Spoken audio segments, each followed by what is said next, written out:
Olá! A violência é um dos grandes problemas do Brasil e isso todo mundo sabe. De vez em quando, os crimes levam algumas pessoas, especialmente as autoridades, a proporem soluções que parecem definitivas ou até mesmo mágicas. É o caso, neste momento, em São Paulo, da ideia de redução da maioridade penal. Há quem diga que 18 anos é muito, que quem pode votar com 16 pode ser responsabilizado pelos seus crimes e parar na cadeia. Não como é hoje a reclusão na FASE, nas FEBEM, mas cadeia mesmo. Essa é uma polêmica muito forte que envolve especialistas, envolve pontos de vista controvertidos e, é claro, quando é assim, é tema para o argumento contra argumento. Antes de apresentar os nossos convidados, vamos ver uma matéria preparada pelo nosso produtor e repórter, o Ian. No momento da aplicação da lei penal, o sujeito de 17 anos, 16 anos, de 14 anos, ele é diferente de um adulto formado, que tenha 30 anos, que tenha 40 anos de idade. Então, esses dois tratamentos, nós continuamos defendendo que nós não podemos fazer uma vala comum da infração penal. Nós temos que ter dois sistemas, cada um com as suas particularidades, com as suas pessoalidades, para poder reinserir tanto o adolescente quanto o adulto no sistema, na sociedade brasileira, né? A reinserção social é uma grande meta. Então, acredito que redução da maioridade penal por si só, desacompanhada de outras políticas públicas, não vai resolver o nosso problema. Se nós reduzirmos para 16 anos os adultos criminosos e começarão a incentivar a prática por menores de 16 anos. Isso acaba sendo cíclico, né? Então, não é um paliativo, nós não vamos resolver o problema da criminalidade com a mera redução da maioridade penal. Há, sim, um sentimento de impunidade na sociedade brasileira, que a gente não consegue aferir, porque isso não é científico, é empírico. Há, sim, um punitivismo, um pânico moral nessas demandas que a sociedade enfrenta hoje, uma sociedade que está absolutamente em crise de valores. E, nesses momentos de crise, surgem os discursos de lei e de ordem. Nós defendemos, sim, a responsabilidade penal dos adolescentes infratores, podemos aumentar esse prazo de internação no caso de cometimento de infrações graves, para que ele não fique só 3 anos internado, para que ele fique mais tempo dentro do sistema, da FASE, por exemplo, aqui falando pelo Rio Grande do Sul, mas acho que nós temos que respeitar os dois modelos, que são modelos diferentes e são modelos necessários. Para debater esse assunto absolutamente relevante, estão aqui comigo no Argumento contra Argumento, o professor Rodrigo Azevedo, que é coordenador do programa de pós-graduação em Ciências Sociais aqui da PUC, e o professor Augusto Jobim, que é professor de Criminologia na Faculdade de Direito, também aqui da PUC do Rio Grande do Sul. Professor Rodrigo Azevedo, essa ideia de reduzir a maioridade penal é uma boa?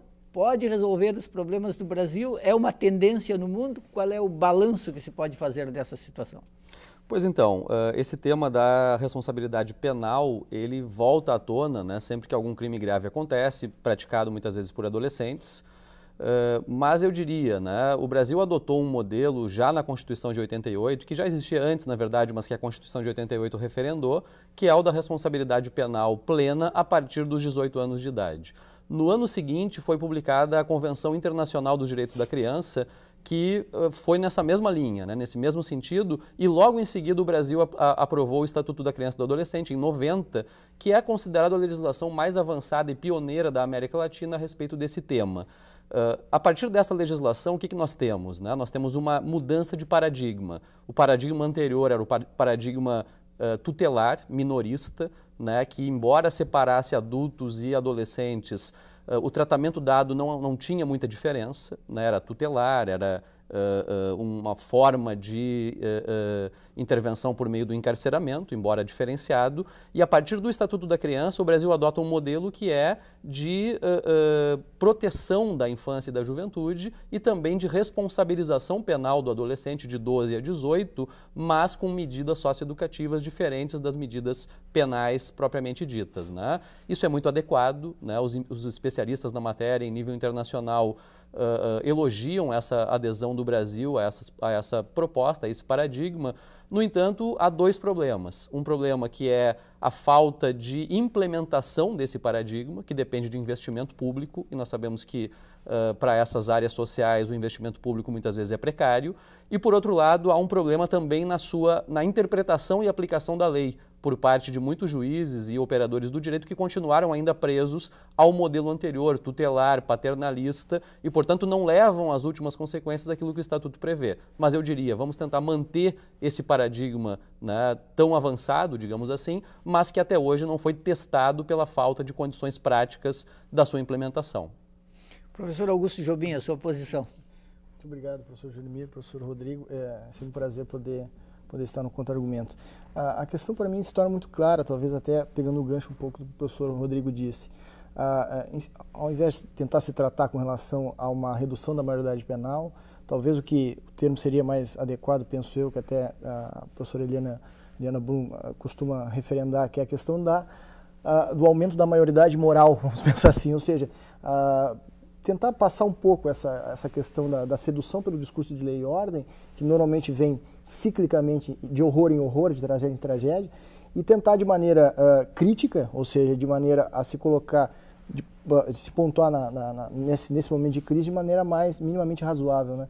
Ou seja, se pensar que 3 anos, e eu não posso concordar com o professor Alexandre, que 3 anos... Professor Alexandre que falou na reportagem de abertura, dizendo que talvez fosse o caso de manter mais tempo internado. Isso, não penso que seja o caminho adequado, até pelo pressuposto que eu analiso. Eu acho que exatamente esse processo de criminalização, esse processo de estigmatização em que esses indivíduos passam dentro dessas instituições totais é exatamente o que propicia que eles retornem e fomentem de alguma maneira o que a gente costuma dizer que são carreiras delitivas ou carreiras criminosas. Ou seja, estaríamos dando como remédio aquilo que de fato é o próprio veneno, né? Então, ou seja, ficaria inócuo. Em outras palavras, seria pior ainda, né? A emenda que o soneto, que a gente costuma dizer. Ou seja, dentro dessa perspectiva, não se poderia pensar, se quisermos termos rigor nessa aplicabilidade da lei, que de fato estejamos indignados e com de fato, algum rigor maior exatamente nessas questões, ou seja, de aplicabilidade do ECA, de demandas que de fato deem consistência educacional, por exemplo, a essa gama de crianças e adolescentes que estão simplesmente nesse rol de vulnerabilidade social. Isso é o que é extremamente, na minha opinião, importante que seja discutido. É claro que se tratando, de forma muito rápida, desse aspecto que o professor Rodrigo falou, hoje, se é para nós pegarmos alguns números, se é que isso pode seduzir alguém de alguma maneira mais positivista, seduzir isso.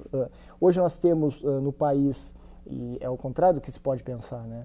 Hoje, mais ou menos são os números, dos adolescentes infratores, apenas ou em torno de 8% foram que cometeram homicídios, ou seja, essa grande demanda que a gente possa pensar que todos esses adolescentes são assassinos, né? Isso é uma falácia. Ou seja, os números são mais ou menos esses, né? Em relação às cifras de homicídios no Brasil, qual é a porcentagem de homicídios praticados por adolescentes? Se nós pegarmos o número de adolescentes infratores hoje, pelo menos pelo mapa da violência de 2010, 2013, se nós pegarmos o mapa da violência, hoje 0,09% seria o índice de adolescentes cumprindo medida socioeducativa com comparação ao número geral de adolescentes.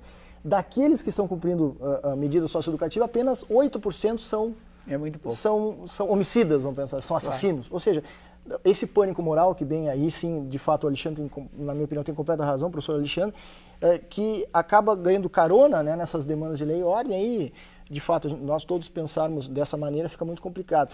Outra coisa que é importante dizer é que, ainda que haja o Estatuto da Criança e Adolescente demandando um tratamento diferenciado a essas crianças e esses adolescentes, a gente não pode desconhecer que, na realidade, efetivamente se trata do mesmo sistema penal punitivo. Ou seja, se nós pegarmos também os mesmos dados do ciclo, se quiserem, sobre o mapa da violência, nós temos, por exemplo, mais ou menos 34 estabelecimentos prisionais de crianças e adolescentes no país.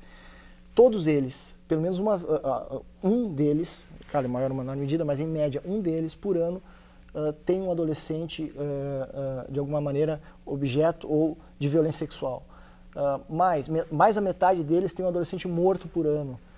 Se pegarmos os números gerais, de 1 a cada 3 adolescentes são, de alguma maneira, violentados dentro sofrem violência física dentro de um estabelecimento como esse. Ou seja, também não se trata, como bem disse o Rodrigo, se trata, pelo contrário, né? Se trata de perceber que não há uma falsa responsabilização ou uma falta de rigor com esses adolescentes, pelo contrário. Esses adolescentes entram nesses círculos viciosos ali e círculos punitivos tão graves quanto o sistema carcerário. Aí a pergunta que se pode fazer é: queremos de alguma maneira agravar essa situação ainda mais? Eu acho que essa questão, na minha opinião, de responsabilidade política nessa história. Agora, professor Rodrigo, aqueles que defendem a redução da maioridade penal de 18 anos para 16 anos costumam apresentar um argumento bem simples. Olha, se uma pessoa de 16 anos pode votar, pode escolher o presidente da República, o governador do estado, por que ela não poderia ser responsabilizada penalmente pelos seus crimes? Na verdade, isso que foi uma conquista da Constituinte, né? Essa ideia dos 16 aos 18 já funcionar como uma espécie de ingresso na cidadania, embora facultativa, no caso da opção pelo voto, tem sido o argumento mais esgrimido nesse debate, né? Eu acho falacioso, né? A possibilidade de dirigir no Brasil é 18 anos, a possibilidade de exercer os direitos civis é 18 anos, é 21 anos para determinados casos. Né? Então, por que pegar apenas esse caso onde se deu uma faculdade que é opcional? Né? Então é falacioso, né? Mas eu diria, tem 2 grandes argumentos, né, que fundamentam, legitimam essa demanda. Um deles é a insegurança.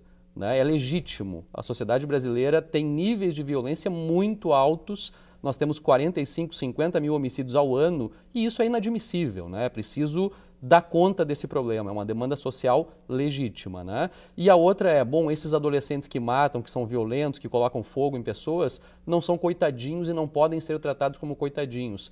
Concordo também com essa ideia, né? Agora, o tratamento dado pelo que o ECA prevê, pelo que o Estatuto da Criança prevê, não é um tratamento de coitadinhos, né? Na verdade, há toda uma possibilidade legal de que essas pessoas, esses adolescentes, sofram, a partir do momento que são responsabilizados, sim, penalmente, a partir daquilo que o ECA prevê, uma série de intervenções por parte do Estado, né, para redução de danos, de tudo aquilo que já sofreram até então, para tratamento psicológico em relação às suas patologias, até muitas vezes, né?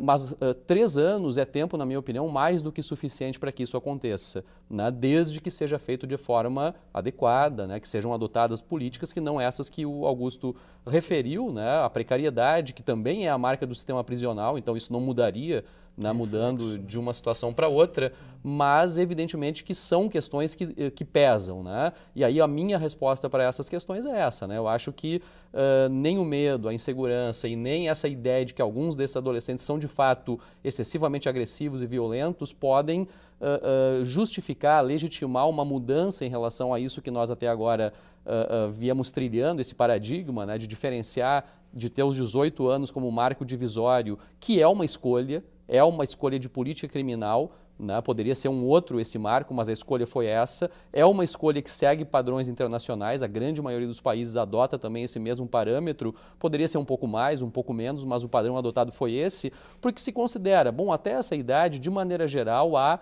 ainda um processo de amadurecimento psíquico, que necessita, né, numa situação onde há um crime, onde há um ato infracional, de um tratamento especializado, específico, diferenciado. Né?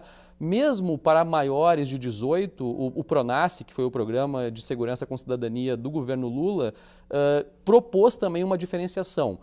Maiores de 18 a 21 deveriam ter presídios separados, porque se considerava também que nessa faixa etária é mais fácil adotar políticas de reinserção social, desconectar esses indivíduos de redes criminosas, né? Mas não se fez. A verdade é essa, né? Até agora não se adotou, na prática, essas políticas não foram implementadas por falta de vontade política, de recursos, de apoio popular, porque as pessoas não querem, né, que presos sejam tratados de forma cidadã, honesta e adequada, porque acham que tem que sofrer mesmo. Então tem toda uma demanda punitiva que acaba contribuindo, né, para que essa demagogia como eu digo, esse populismo penal acabe servindo como moeda eleitoral, acabe sendo mobilizado na opinião pública, tanto pela mídia quanto pelos políticos mesmo, né, das mais diversas colorações políticas, porque isso efetivamente tem hoje um respaldo, né, que, na minha opinião, tem a ver com essa situação de insegurança, que é fruto de décadas de descaso nessa área